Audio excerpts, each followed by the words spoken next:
মেয়েটা আমার বোন হয়, ওর নাম মোহাম্মদ নূরজাহান খাতুন। আচ্ছা আচ্ছা, আজকে কি ঘটনা ঘটছিল সকালে? আজকের মূলত ঘটনা হয়েছে যে সকালবেলা ও বলতেছে যে ওর আগের বউর কাছে যাবো, ও তো বিয়ে করছে দুইটা, ছোট বউর কাছে আসবো।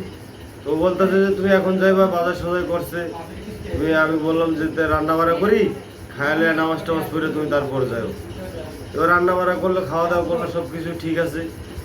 এবার বলতেছে যে আমি আমার বাইক যাবো। আমার বোন বলতেছে যে আমারও নিয়ে চলো। বলতেছে যে না, তোমার নিয়ে যাবো না, ওটা তো আমার ছোটো বউ রয়েছে, তুমি গেলে এটা সমস্যা হবে। তা আমি আগে যাই, তুমি আমার পিছনে পিছনে আয়ো, মানে তুমি আমি গেলে তুমি কতক্ষণ পরে আয়ো, নীরবের লয়া তুমি যাইবা। আমার বাইক না বলতেছে যে আমিও যাবো দাদি ভাই যাবো। তো বলতেছে যে ঠিক আছে, যে তুমি ওরা লয়া পরে আয়ো, আমি আগে আগে যাই। তো আমার দুলা ভাই আগে আগে আসছে, উনি আসছে মানে 2টার দিকে। আমার বোন 3টা সাড়ে 3টার দিকে রওনা দিছে বাসা থেকে, 3টার দিকে রওনা দিছে, এই জায়গায় 3:30 যায় পৌঁছেছে। এর কিছুক্ষণ পর আমার বোন ফোন করছে আমার নানির কাছে।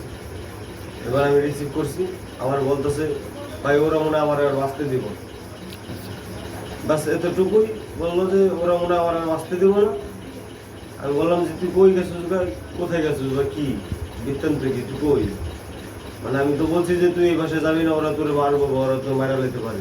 কারণ ওদের নামে 3টা কেস করা হয়েছে। ওরা কেসগুলো তোলার লেগে ওরা চাপ দিতেছে, বলতেছে যে কেসগুলো তুলে লাইতে এই। এবার ও আসছে, আসার কিছুক্ষণ পর ওর এক বান্ধবী আছে, বান্ধবী আমাদের ফোন করে বলতেছে যে নূরজাহান মারা গেছে। কীভাবে মারা গেছে বলছে, ফ্যানের সাথে ঝুলেছিল, কিনা নাকি রশি কেটে দিয়েছে, এখন উপরে বইলে রয়েছে, নিচে ডুমরে মুচড়ে পড়ে রয়েছে, ওখানে মরে দিয়েছে। তা আমরা আবার শুনে দৌড়াদৌড়ি করে আসলাম, এসে দেখছি যে এই ঘটনা। ওনাদের বাড়িতে কেউ নেই, সব বাড়ির মানুষ সব পলাইছে, বাড়ি পুরো ফাঁকা, সবাই পলাইছে। এখন আপনারা কি চাচ্ছেন? আমরা চাই এর সুষ্ঠু একটা বিচার হোক, যারা যারা এর সাথে জড়িত তাদের জন্য শাস্তি হয়, এটাই। এইটা মেয়েটা আমার বড় ভাইয়ের মেয়ে, এর নাম নূরজাহান। এই মেয়েটা আমি কুমড়োদহ গ্রামে বিয়ে দিয়েছি। ছেলের নাম হাসিকুল, ওর বাবার নাম মোস্তফা, ওর মার নাম বুলবুলি। জামাইটা আমার সাথে বিয়ে দেওয়ার পর থেকে এই জামাইটা আমার সাথে 5-6 বছর কাজ করছে। মেয়েটার একটা বাচ্চা আছে 6 বছর। তারপরে এই মেয়েটা এর আগে ওর বুকের খাঁচার হাড় ভেঙেছে। রাজশাহী গেছি, বলে চাপের কাজ করবেন না, অবস্থা খারাপ। 5.5 মাসের বাচ্চা ছিল পেটে লাথি মেরে মেরেছে। তারপরে ওর নামে 3টি মামলা করি আমরা।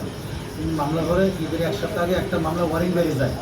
পরে মেয়েটা ওর ভাত খাওয়ার জন্য ওই উকিলের কাছে রাতে যে 5,000 টাকাটি বছর যেমনি ওয়ারিংটা কাটান, আসামি নিতে দিয়েন না, আমি ওর ভাত খাবো। খাওয়ার পরে ওর ছোটো বউ ফোন দিয়েছি, ঈদের আগের দিন তাড়াতাড়ি আসো, আমি ঘুরতে যাবো। আমি যাচ্ছি, আমি না আসলে তুমি যেও না, অশান্তি হবে। ঈদের দিনেও মনে করেন ওই আসার জন্য পাগল হয়ে গেছে, মেয়ে ধরে গেছে। মেয়ের বেশি ভালোবেসে ফেলেছে, 7 বছরের সংসার। তারপরে এই ছেলে আগে আগে চলে আসে, এইসব ফোন দিয়ে নিয়ে আসে। আনার পরে ওই ছোটো বউ আর এই হাসিকুল, ওর বাপ ওর মা, ওরা মেরে ঘরের ভিতরে ফালাইয়ে দরজা আটকে পালিয়ে ওই ঘর মতো তালা মেরে সব পালিয়ে।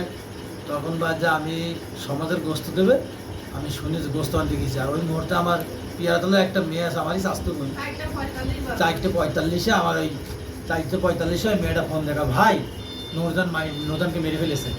তখন আমি শুনে আমার চেয়ারম্যানের কাছে যাই, সেক্রেটারির কাছে যাই, যা সাজাতে আমার সাথে 3 জন লোক আসে, তোমরা আগে যাও। যাওয়ার পরে এই কাঁঠালতলায় বিএনপির নেতা আছে, সেক্রেটারি আছে, কুমড়োদহের নেতারা আছে, আমাদের জীবননগর নেতা, তাদের ফোন দেয়, যেভাবে তদন্ত করে শিওর হয়েছে আমি মারা গিয়েছি, মেরে ফেলেছি। মারার পরে কাঁঠালতলার 2 নেতাকে নিয়ে আমরা 3 জনে ছেলের বাড়ি আসি। আসার পরে আমাদের লোকজন সব আসছে, আর এখন থানায় লাশ আছে। কালকে আমরা এটা লোকজন আসবে, এটা বিচার চাই।